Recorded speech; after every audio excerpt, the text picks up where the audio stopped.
नमस्कार नमस्कार दोस्तों, नमस्कार, वेलकम, आदाब। मैं निनाद ठाकरे आप सबका शेर व नज़्म व गज़ल की इस 10वीं नशिस्त में इस्तकबाल करता हूँ। आपको खुशामदीद कहता हूँ और आपका खैर मक़दम करता हूँ। आज बड़े तवील यानी कि लंबे वक्फ़े के बाद, वक्फ़ा यानी इंटरवल के बाद मैं आपसे मुखातिब हूँ, यानी मैं आपसे बातें कर रहा हूँ। आज हम कुछ गज़ल के बारे में बातें मुकम्मल करेंगे, कंप्लीट करेंगे। तो आज जिस मौजू पे बात करनी है गज़ल के, वो एक तकनीकी मौजू है, उसे बहर कहते हैं। तो हमारी खुशकिस्मती यह है कि हमारे साथ दत्ता प्रसाद जी जुड़े हैं। वो हमें कुछ गज़लें सुनाएंगे आज के मौजू पर। और एक गज़ल वो फैज़ साहब की मेहदी हसन साहब ने गाई हुई गज़ल सुनाएंगे, जानी मानी और आपकी बहुत ही पसंदीदा गज़ल। गुलों में रंग भरे बादलों बहार चले। तो ये बहर का मामला जो है, ये बड़ा पेचीदा मामला है। अगर सिंपल तरीके से गज़ल के बहर के बारे में जानने की कोशिश करें तो 3 किस्म की बहरें या बहूर होते हैं। बहूर इज़ प्लूरल ऑफ बहर। तो एक तो छोटी बहर की गज़ल, दूसरी मध्यम बहर की गज़ल और तीसरी लंबी बहर की गज़ल। जनाब खलील अहमद बिन बसरी ने 1700 में मक्का शरीफ में ये सिस्टम डिवाइस की थी। चूँकि मक्का शरीफ को उरूज़ कहते हैं और उस वक्त बसरी मक्का शरीफ में थे, इसलिए ये जो बहर और ये वज़न का जो इल्म है, नॉलेज है, उसे उरूज़ कहते हैं। ऐसा बहुत लोगों का मानना है। अच्छा, हमारे लिए इम्पोर्टेंट क्या है कि अगर हमको कोई गज़ल लिखने का मन हुआ, अगर हमें कोई नज़्म लिखने का मन हुआ, कभी कभी हो जाता है तो हम ये ध्यान में रखें कि एक बार हमने एक बहर तय कर ली तो हम उसी बहर को बरकरार रखें पूरी की पूरी नज़्म में, पूरी की पूरी गज़ल में। बस इतना ही इम्पोर्टेंट है। तो आइए सुनते हैं दत्ता प्रसाद जी से एक छोटी बहर की मिसाल। छोटी बहर की गज़ल, इसका मतला और एक शेर पेश करूँगा। ये गज़ल हमारे पूना के शायर शैलेश कुलकर्णी साहब की है। बात कुछ खास नहीं,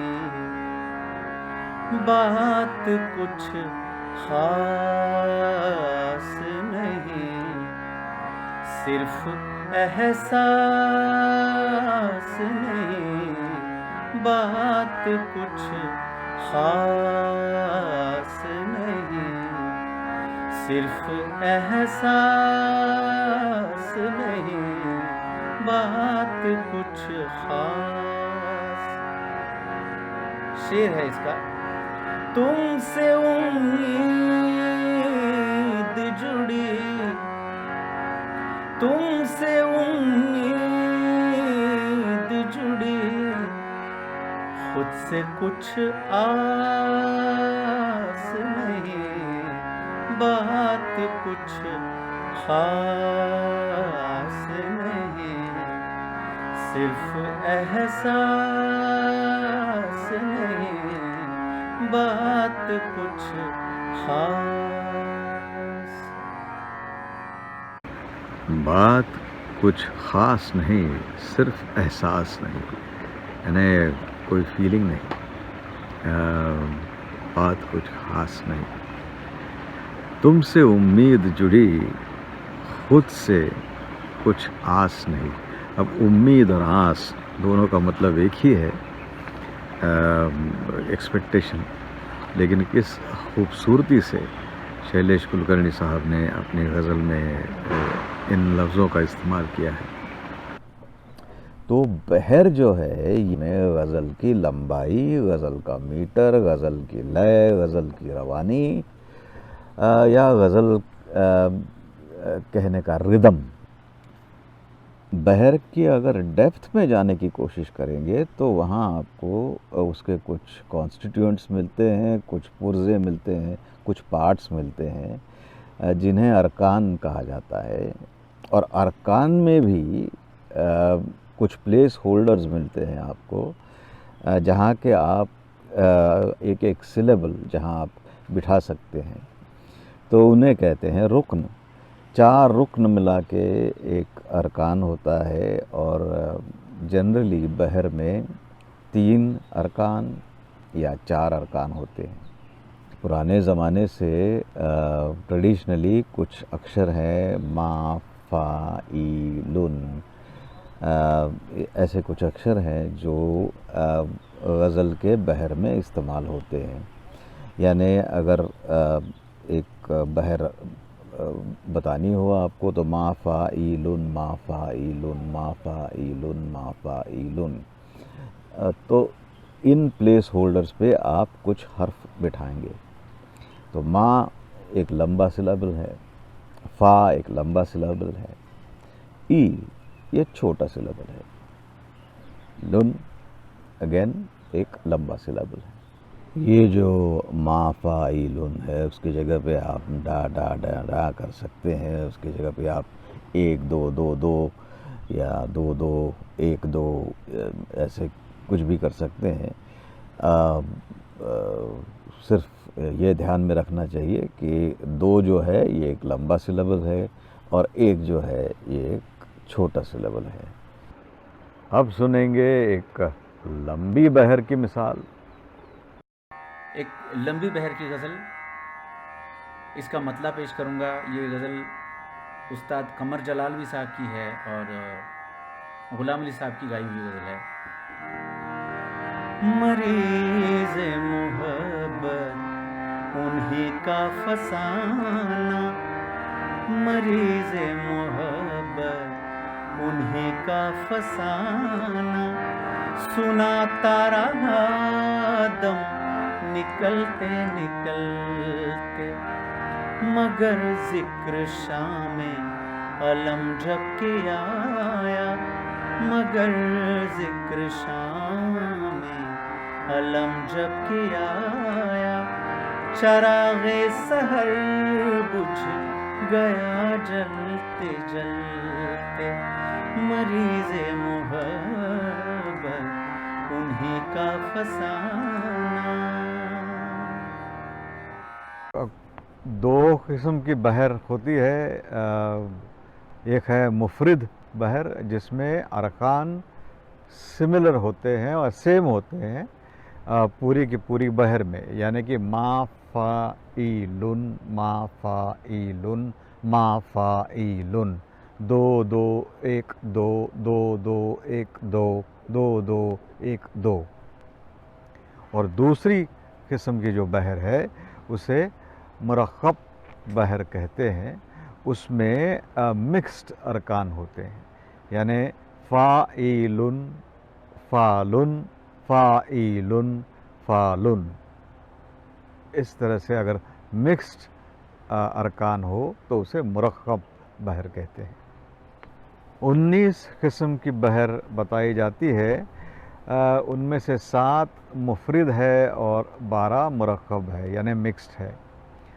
कुछ लोग कहते हैं कि 32 किस्म के बहूर हैं, कुछ लोग कहते हैं कि 109 किस्म के बहूर हुआ करते थे। आजकल कुछ 7-8 किस्म के बहूर पर गीत या गज़ल या नज़म लिखी जाती है। अब सुनेंगे एक मध्यम बहर की मिसाल। गुलों में रंग भरे बादलों बहार चले, गुलों में रंग भरे بعد نو بہار چلے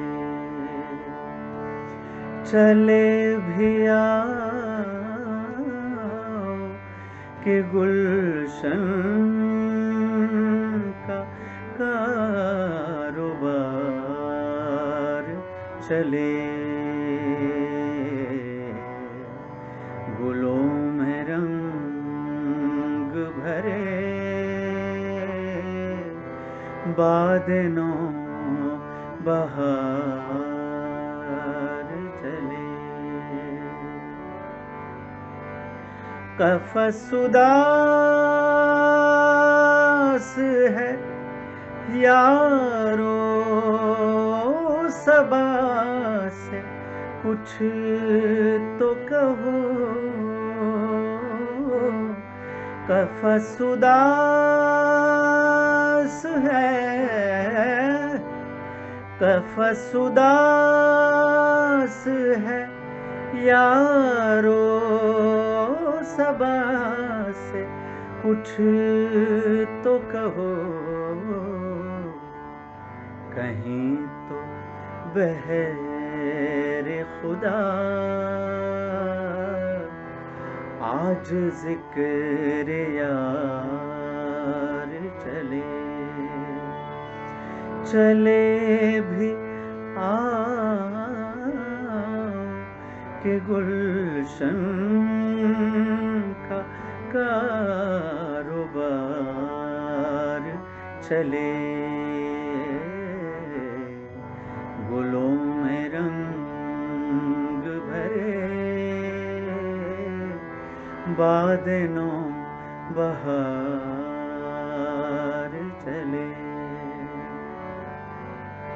مقام فیض کوئی راہ میں جچا ہی نہیں مقام فیض کوئی راہ میں جچا ہی نہیں جو کوئے یار سے نکلے تو سوئے دار چلے جو کوئے یار سے نکلے تو سوئے دار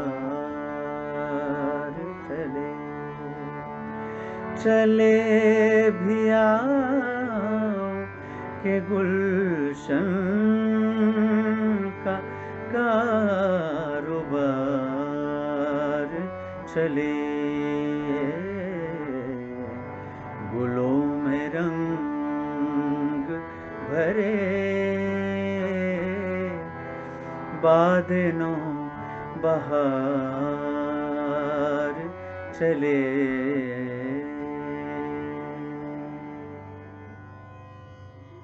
گلوں میں رنگ بھرے بعد نو بہار چلے بعد یعنی جو ہوا کا جھونکا ہے اسپرنگ کے ہوا کا جھونکا نو بہار یعنی اسپرنگ وہ سب جگہ پر چلے چلے بھی آؤ کہ گلشن کا کاروبار چلے حفظ اداس ہے یارو صبا سے کچھ تو کہو حفظ یعنی کیج اداس ہے یہ ٹرانسفرڈ ایپیتھیٹ ہے جہاں وہ خود بہت اداس ہے فیض صاحب لیکن ان کی اداسی انہوں نے اس کیج کو دے دی ہے اپنی غزل میں تو حفظ اداس ہے اور میں اور ایک بات مجھے یہ غزل پڑھتے ہوئے مجھے لگا یہ جو رب کیج ہے اسے کیج کہتے ہیں اور رب کیج میں کیا ہوتا ہے رب کیج میں ہوتا ہے دل ہے نا تو مجھے لگا شاید اسی کیج کے بارے میں باتیں کر رہے ہوں لیکن شاید اس ٹائم پہ وہ اس وقت پہ وہ جیل میں تھے تو وہ جیل کے ہی کیج کے بارے میں باتیں کر رہے ہوں گے تو خفص اداس ہے یارو صبا یعنی پھر سے ہوا صبح کے آنے والی ہوا، بہر خدا نے خدا کے واسطے، بہر خدا آج ذکر یار چلے، یار کے بارے میں باتیں ہوں۔ مقام فیض کوئی راہ میں جچا ہی نہیں، مقام فیض کوئی راہ میں جچا ہی نہیں، جو کوئے یار سے نکلے تو سوئے دار چلے۔ مقام یعنی جگہ، ڈیسٹینیشن، فیض یعنی وکٹوریس، سکسیس۔ اب دیکھیے یہ جو ان کا تخلص ہے وہ انہوں نے کس خوبی سے اس مصرے میں بٹھایا ہے کہ مقام یعنی جگہ ایسی کوئی سکسیسفل جسے ہم سکسیس مان سکے ایسی کوئی ملی ہی نہیں رہا، ہمیں جچی ہی نہیں، ہم کو ہمیں اچھی ہی نہیں لگی۔ ہم کوئے یار سے نکلے یعنی کہ یار کی گلی سے نکلے تو سیدھے سوئے دار چلے۔ سوئے دار یعنی جہاں گیلوز ہے، جہاں پھانسی کا پھندا لگتا ہے، اس طرف جا پہنچے۔ دو شعر اس غزل میں ایسے ہیں جو مہدی حسن صاحب بہت ریئرلی گایا کرتے تھے۔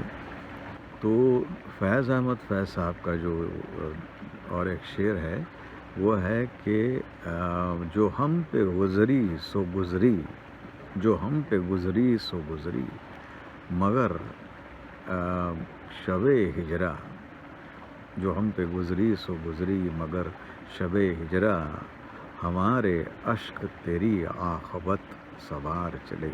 شب ہجرا میں جس دن سپریشن ہوا اس دن کے جو میرے آنسو تھے وہ تمہاری عاقبت یعنی تمہارا فیوچر سوار چلے، یعنی اس کو ٹھیک کرتے چلے۔ ہوا جو تیر نظر نیم خش تو کیا حاصل، مزہ تو جب ہے سینے کے یار پار چلے۔ اسی بہر میں ہے گلوں میں رنگ بھرے بادنوں بہار چلے، مزہ تو جب ہے سینے کے یار پار چلے۔ ہوا جو تیر نظر، نظر کا تیر، نیم کش یعنی تھوڑا سا آدھا کھینچا ہوا، not really with the full force of love۔ ہوا جو تیر نظر نیم خش، آدھا کھینچا ہوا تو کیا حاصل، مزہ تو جب ہے کہ وہ پورا کھینچا ہوا ہو اور سینے کے آر پار چلے۔ تو یہ مہندر سنگھ بیدی صاحب کی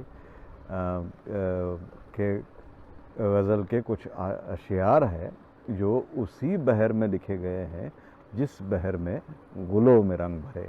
تو آج کے لیے بس اتنا ہی۔ بحر کے بارے میں جتنا کچھ جاننا تھا ہم نے جاننے کی کوشش کی۔ ہمارا مقصد اس پروگرام میں ہوتا ہے اردو سیکھنا، غزل، نظم اور شعروں کے ذریعے، اشعار کے ذریعے۔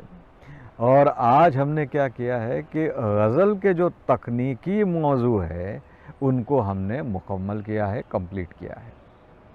تو یہ جو تکنیکی موضوع ہے اسے ہم یہیں ختم کرتے ہیں، اور آپ کی اجازت سے میں یہیں آپ کو گڈ بائے کہتا ہوں۔ گڈ بائے، آداب۔